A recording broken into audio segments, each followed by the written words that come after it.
Welcome to the Midlife Happiness Project, where we share inspiring stories to bring some happy into your life. Have a pretty good day, oh yeah, have a good day. Okay, I am here with my friend Dane, and he's a creative. He's had many different hats, done many different things, and I will let him speak to that. And he has both a daughter and a son, and he's done something kind of interesting as of recently. We came to know him and his wife in California, and they've just moved to a totally different state. So that in itself is pretty exciting. But I think Dane is going to be talking about something different, his thing that he's embracing now that his kids are out of the house and he's an empty nester. And Dane, what would that thing be? Well, thank you for teeing it up. I'm just excited to be in this season of life, and I've decided to lean into coaching more. And coaching means different things to different people. You can put some framers around it, like executive coaching or advising, but I've leaned into it as something that really brings me a lot of joy. And it's different than managing, it's different than mentoring, and I find that it's a really unique relationship. So in this season of my life, I've really leaned into it and have taken on specific types of clients that I get to really focus on just who they are and allowing them to become the best version of themselves. Okay, so I guess my question to you would be, which is something I ask all our guests, is this something, this training, this thing that has really added some real happiness to your life as of late since becoming an empty nester? Is this something that you sought out, you were looking for something, or did this sort of find you? Great question. I'll have to go to first when I was being coached, and it came from a transition where I was transitioning out of being at a company and I was looking for my next step. So I was looking at transition and I had received coaching myself. So I had that reference point. But being an empty nester and transitioning across the country and moving, and then also realizing that I was seeing that myself, I was transitioning to a new company, invited this idea back into my life. And so I didn't know, am I the one that needs to be coached, or should I actually use some of my experience now 10, 15 years later to actually go through the process? And so I sought out several coaches and spoke to a community of coaches. And that's what turned me on to the idea. And I realized I fell in love with it. I realized that I had gained a lot of joy over the years, mentoring and coaching individuals in my organization, but I did it from the posture of a manager.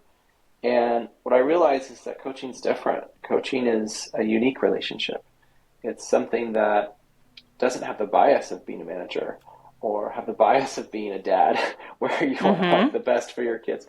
You just get to create this unique relationship around allowing someone to be the best version of themselves, and you can see the tangible progress. And so I just started to create these like training wheels on the process. I got certified and took on one client and then two, and it turned into about 7. And that's about as much as I wanted or needed, but I absolutely love it. And so I love the diversity of those that come into my life, from founders of entrepreneurs to designers to there's a nonprofit executive director that I get to work with. And so it's just so wonderful to be able to just listen.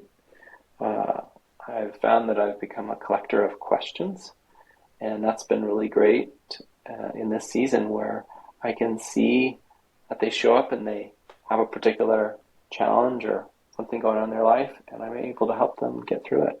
So I really like that. Well, I think what's really occurs to me about this is essentially what you're doing is giving back.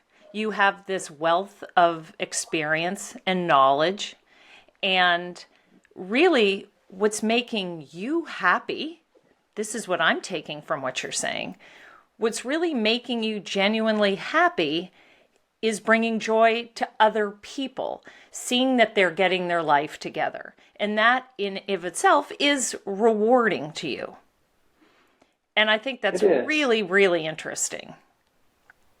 Yeah, and it's also, it keeps me sharp at the same time. So, in another part of life, I had a chance to teach, and they said, if you want to teach something, it keeps you sharp, it keeps you honest about teaching. And I'd say, coaching's the same way. And if we were in a coaching session together, I wouldn't be doing a lot of talking, I'd be doing a lot of listening.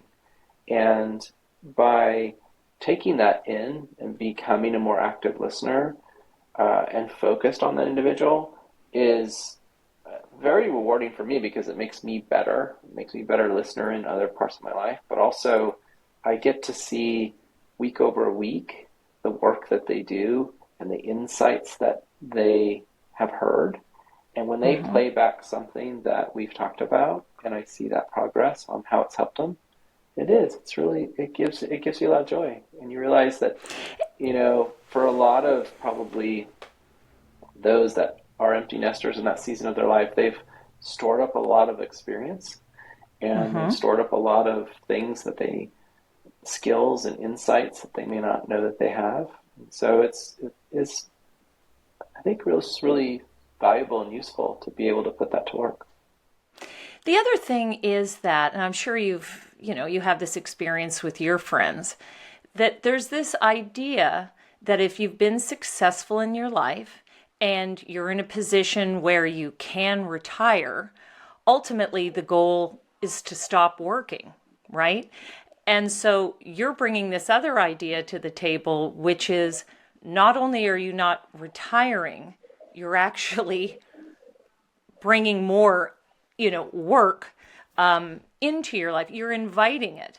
And so you're giving more depth and more layers to your life, where there is this idea that we should be sort of shedding things, simplifying our life, and you're actually enriching it. You're not afraid of taking on more things, which I think is really interesting, because we know a lot of people, as I'm sure you do, that again, they've set up their whole life that if it all works out at 60, 65, they're going to retire, and they just pull the plug on it.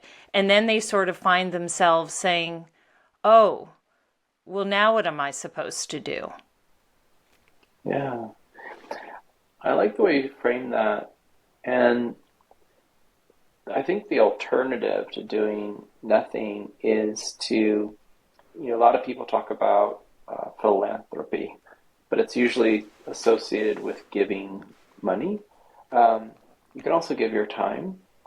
And when I connect with different people and I realize that you build trust with them over time, and even though these aren't, my clients aren't anyone that I socialize with necessarily, but they become these degrees of separation, and they allow you to connect better with who you are and how you're growing.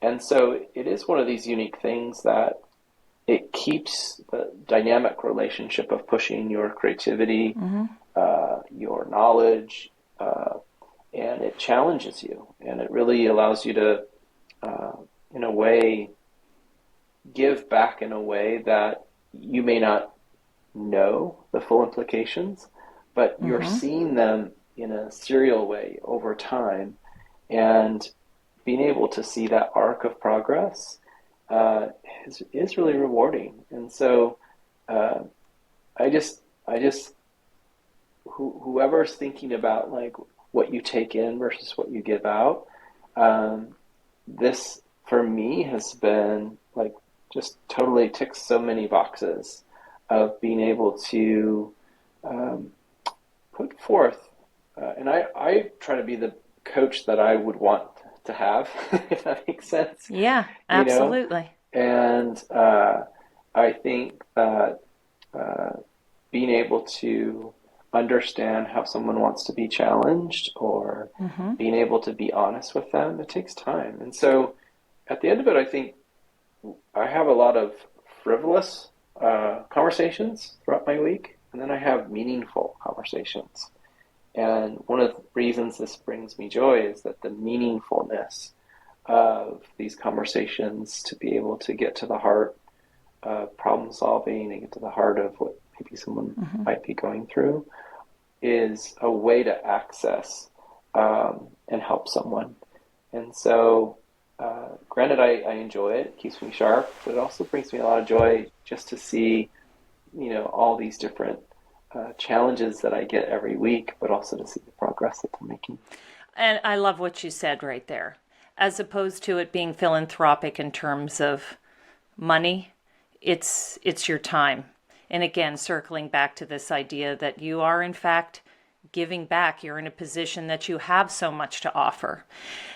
Also, I was thinking maybe you could speak to specifically what your type of coaching is. I know for some of our listeners, I think people are familiar with life coaching, and that can be extraordinarily broad. If you could just sort of describe the coaching that you provide. Yeah. So mine would be characterized as executive coaching. It's almost entirely focused in the business context. And so a lot of the people that come to me are trying to work through who they are in a professional context and who they want to be. And so, I also, my significant other, my wife, she's a therapist. And so we always talk about where does coaching begin and therapy end.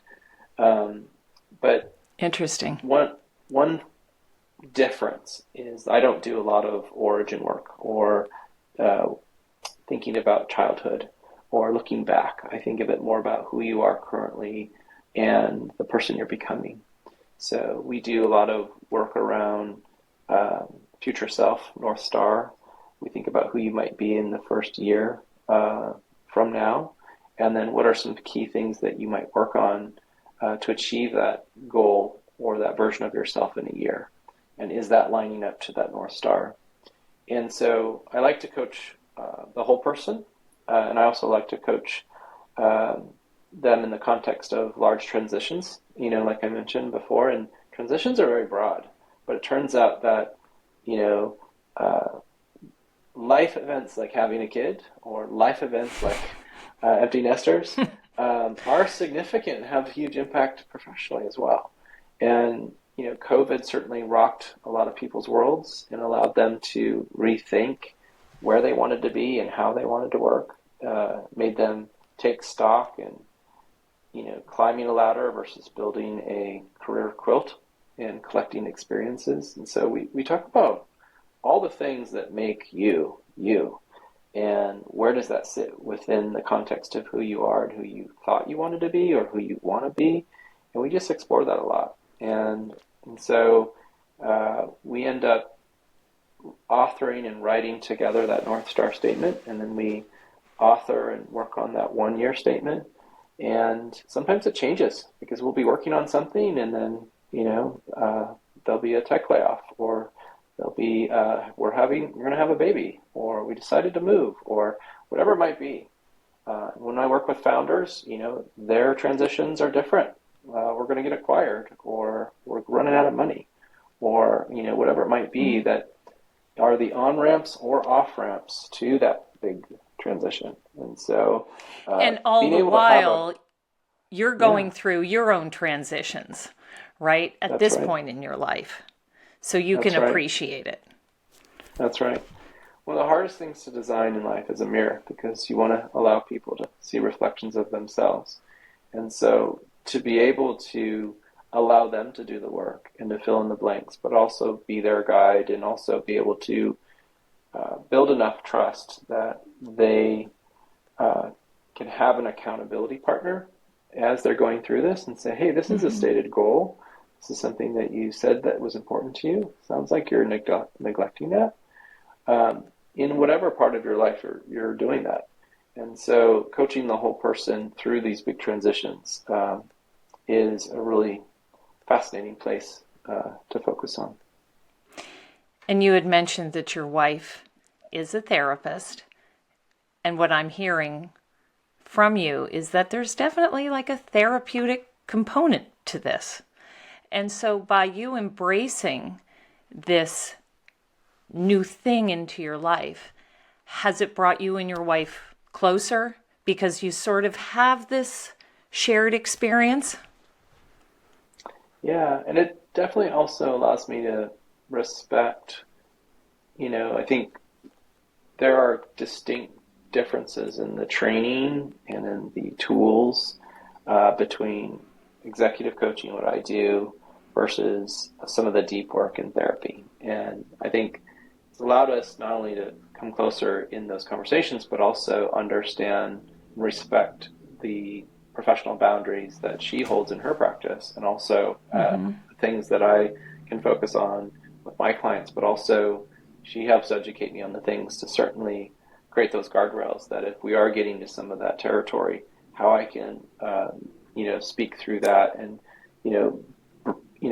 surface it for the client to say, hey, we're getting into some territory that's probably I'm less trained in, and actually this is probably more appropriate, for someone like a therapist. Mm-hmm. And so both you and your wife, I know as I mentioned, you guys have relocated. And, it took a lot of courage and chutzpah to actually make that happen.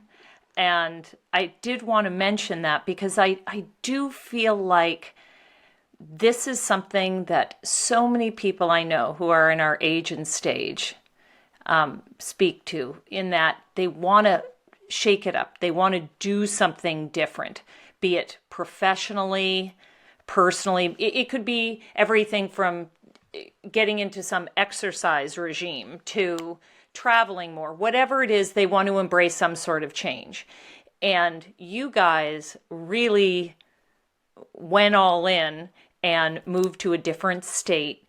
And really, that is something that I think, again, our listeners would love to hear about. Just if you could just sort of speak to what made you want to make such a dramatic change to your life. Mm. When you take stock of leading up to any transition or having a big transitional event happen to you, I often think of it as, being reactive or being proactive. And, just it helps make me be a better coach when I realize that a lot of the decisions that we've made require courage, require commitment, require a perspective of both gratitude as well as the facing of failure. And if you were to put coaching into a context of why I love it and why it brings me joy, is that I've had to face potential failure. And there's a lot of potential self-doubt that probably gets in the way of making a big move.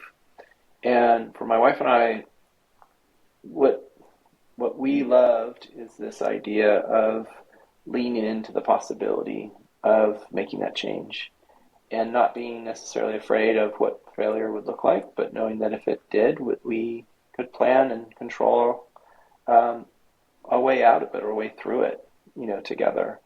And, we made several changes when we became empty nesters, but we felt in charge. We felt like we had agency and control of it. And we realized that on the other side of it, that we would actually be better to help others through it. Certainly she was on the therapy side.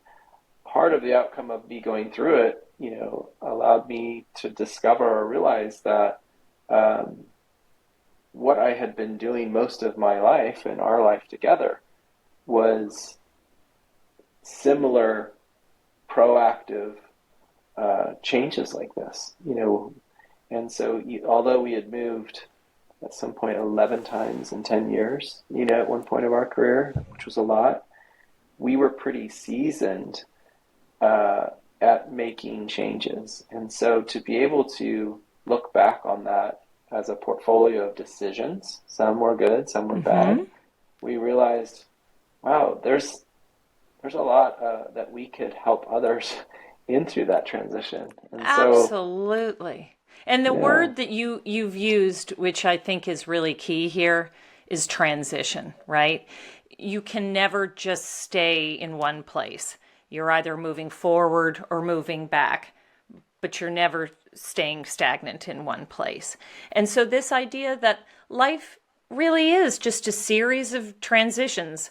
Some are good, some are bad, but life is sort of a state of impermanence. It is always changing, always evolving. And rather than allow that to scare you, you embrace it. It's inevitable, so you kind of roll with it and make the best of it, which is such a huge lesson. I think that a lot of people, they put off sort of having certain experiences, certainly as it pertains to retirement. Oh, I've always wanted to do this when I retire, or when I'm this old. When this happens, then it'll come together.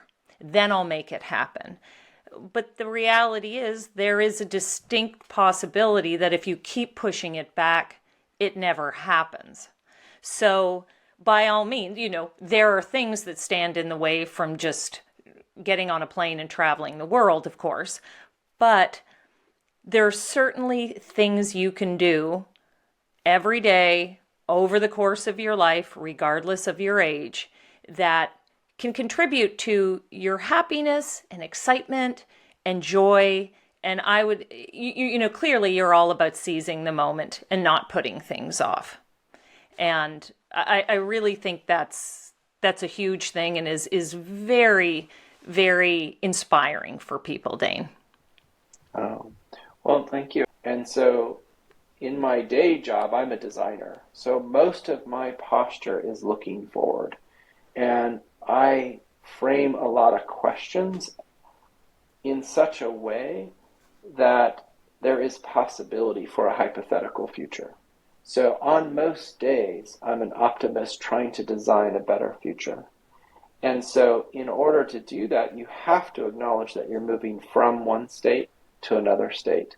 And that requires the acknowledgement of the loss of what's behind you. So I just wanted to mention it because it's often Absolutely. not recognized, but it a lot of credit and training from my wife who deals with grief and loss in a professional context. When you put it into the context of, an empty nester, you have to actually realize that you, by definition, have to create a new stage. You have to become someone new. Absolutely. And so your way through that has to acknowledge the grief, but look forward to that possible future. So transitions can be big or small, but they follow a lot of the same characteristics. And so the big part I mentioned a second ago is the mourning and the loss of what you're moving away from. The real positive side of it is having the agency or control and the proactive part of being able to look towards that future and where you're heading with it. And you're absolutely right. You may not know what the outcome is, but most people can't even get through the first part, which is imagining the loss. And they feel like they've lost something rather than what they have potentially to gain on the other side. And since you yourself have lived it, that just makes you qualified even more to just be this, fabulous person that people no doubt love to talk to and feel heard. And obviously you're a great listener. So I have no doubt you're thriving in your new role on top of your other job. Yeah. Well, thank you, Dane. I really appreciate you talking with us. And I know a lot of people can relate to what you're saying. But again, I really, really appreciate you being on the show. You've been wonderful. Thank you so much. Thank you for having me.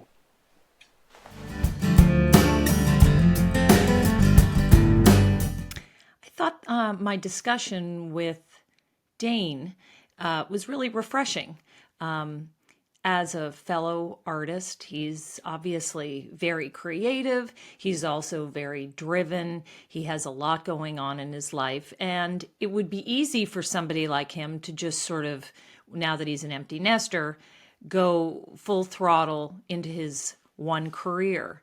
But interestingly enough, rather than free up more time for himself, he actually has chosen to invest more in his career and add sort of extra layers and textures by adding on this executive coaching part of it, which is I think just really refreshing to hear.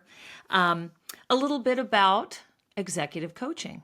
I don't know, for those of you guys out there, I think a lot of us know kind of this idea of a life coach, and I'd heard of this executive coaching, but I didn't know too much about it. So I did a little research. So here's what I came up with. There is an international coaching federation that defines coaching as partnering with clients in a thought-provoking and creative process that inspires them to maximize their personal and professional potential. And clearly, Dane is this person. He's very empathetic. Clearly, he's a great listener. I think he referred to, he's a collector of questions. He really enjoys the company of people, but over and above everything else, I think it's a really good fit for somebody like Dane because he likes people, yes, but he also likes to share his own personal experience and his expertise. And I think a lot of people listening might be able to relate to this. You have your career, and when you think about maybe being an empty nester or entering into that phase of your life where you may be considering retiring, the fact of the matter is a lot of people don't just want to pull the plug on the person they were and the skills they had and they've sort of collected over the years. You have this expertise. Why not use it for something else? And that's exactly what Dane is doing. Anyway, back on to the coaching. The number of coach practitioners over the last 5 years has increased significantly. As a matter of fact, by 54%. So now it's guessing to be about 109,000 people are coaches currently all over the world. There is no one place that you get certified to become an executive coach. There's all different kinds of avenues. They're offered at universities. There are training centers that offer this certification, but it can be achieved through many different ways. The other thing I wanted to point out, which is kind of a key point in my conversation with Dane, was this idea of transitions. And that really appealed to me because we all talk about sort of these chapters in our life. And that's fine and well, but sometimes when we think of it that way visually, we move on to a different chapter and we leave the chapter before that part of our life behind. And I prefer to look at it like it is a continuum. And so this notion of a transition, it's not that you're saying goodbye to a particular part of your life. In this case, let's say as an empty nester, your kids leave. It's not then you become a totally different person with a totally different set of interests, but rather you just transition. You're still who you are. It's just embracing all those skills and knowledge that you have of a particular thing and using it in a different way. And I really, really like this idea of transition. And I just thought that was really compelling. And then, again, last but not least, with regard to Dane, clearly he's a great listener. He loves this idea of coaching and sort of giving back. And I think this is really inspiring for anybody out there who's sort of in a place in their life where they really think they have something to offer. And they're without question, people that would love some guidance, some inspiration from people who have a story to tell, who have information to share. And I think that can really resonate with a lot of my listeners. So on that, I guess I will see you next time. Thanks for listening.